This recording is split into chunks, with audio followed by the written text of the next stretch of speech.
I'm here with Sarah from SocialVibe. First off, can you just tell me a little bit more about what SocialVibe does and what the benefits are? Sure. So SocialVibe is a social media utility that allows people to connect with brands across their different social networking profiles or their blogs like Facebook, MySpace, WordPress, Blogger.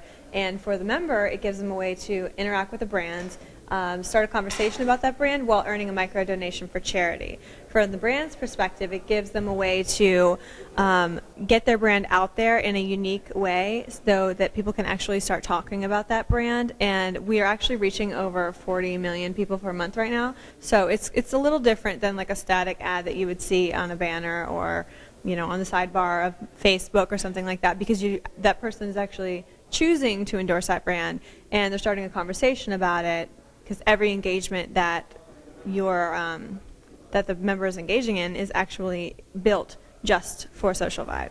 Okay, very neat. And what do you think is the biggest benefit for brands for engaging in social media? In social media in general or for SocialVibe? In general. In general, I think it's just,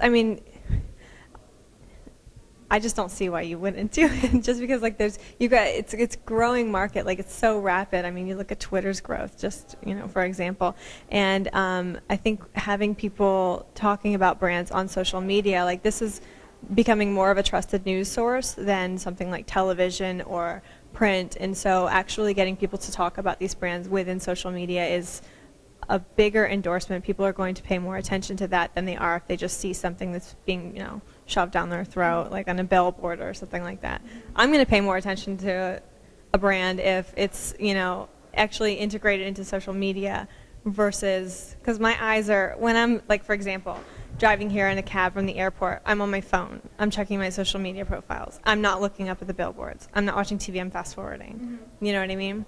So even advertising on networks like Hulu and things like that, which could or could not be considered social media, I think it's still more beneficial than advertising on traditional television where you can fast forward right through it.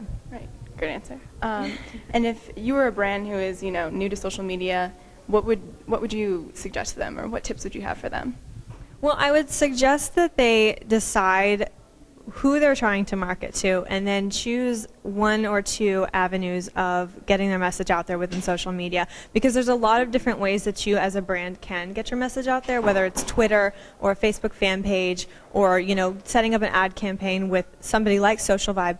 But all of those things have different benefits, and if you try to do everything, you're going to be a lot less successful. So you see a lot of the airlines use Twitter to kind of promote coupons and give their members a reason to follow them and see what's going on with them. And for some people, fan pages work better. So I would say as a brand, kind of, spend a few dollars consulting with somebody who knows about these things and decide what the best avenue is going to be for you, because it's more beneficial to stick to two or thrhree rather than try to do everything at once, because you won't be successful. So start small and stay focused? Yes, absolutely. All right, perfect, thank you. Way to sum it up. Thank you.